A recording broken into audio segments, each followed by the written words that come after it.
Hi, welcome to the Semantics lecturelet introducing aspect. Aspect is a grammatical category of verbs that expresses a certain temporal relationship between the event and the topic time. Now we've seen topic times looking at tense, but aspect is a bit more difficult to discern because it is not marked in the same way that tense is, and because it interacts a little bit more intensely with other aspects of verbal semantics.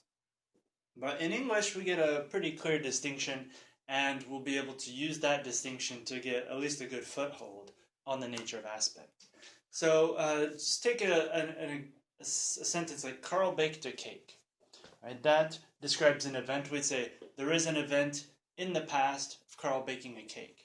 And let's say, we have our time arrow, that it took him an hour to bake a cake. So this is 2 o'clock and this is 3 o'clock. And let's say this is now. This is our utterance time.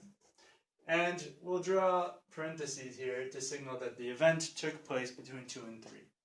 This is the event time, or ET.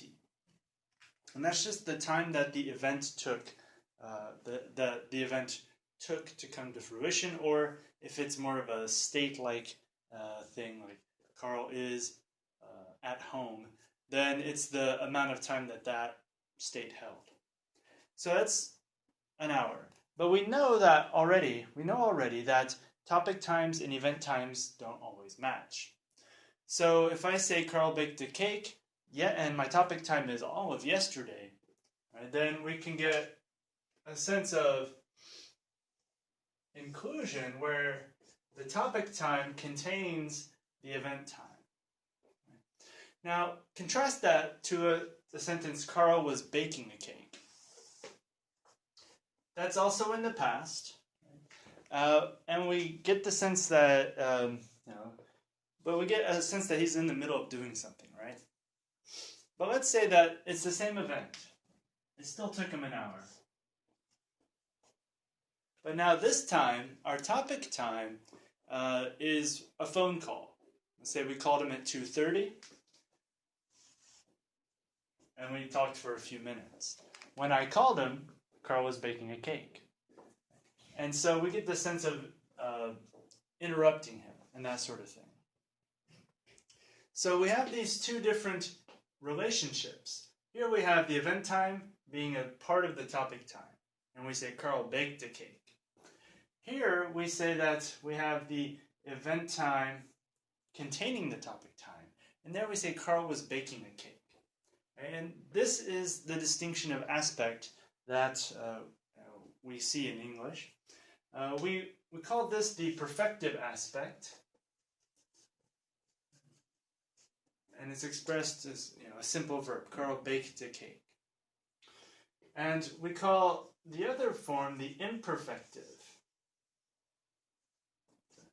It's often called the progressive, which we'll see later is a specific type of imperfective. But for our purposes, we'll just call this imperfective. And following Klein, again this is Klein, we can say that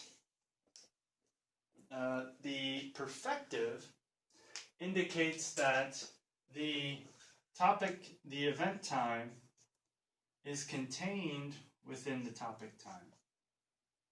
And that the imperfective is the opposite, that the event time contains or is equal to the topic time.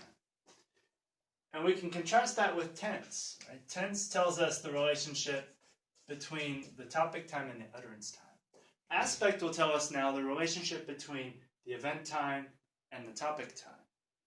So the verb phrase gives us the events, aspect will give us the event to topic time, and tense will get us the topic time to the utterance time or whatever our anchor is. And that's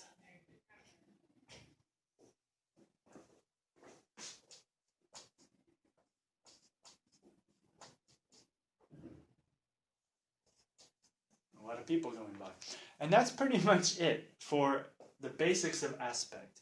And we'll talk about aspect in a little bit more detail. But as far as English goes, it's not very complicated. But aspect is going to be really interesting because we want to keep these two categories distinct. But in a lot of languages, they aren't. So some languages will mix these together, like the Romance languages. Some languages will only mark aspect. In fact, a lot of languages only mark aspect. Some languages will mark tense, and it's not clear that they mark aspect. And we'll be able to look at these two categories and distinguish them throughout different languages. But what we want to definitely do is make sure to keep tense and aspect distinct, and we'll also keep them distinct from other categories, like the perfect and like Aktionsart and other things. So tense, aspect. And when we combine tense and aspect, we get these time diagrams, and we can build diagrams that express these relationships visually. It might be a little bit easier to see, and that the exercise will handle. All right, so we've already mentioned tense, and now we have aspect.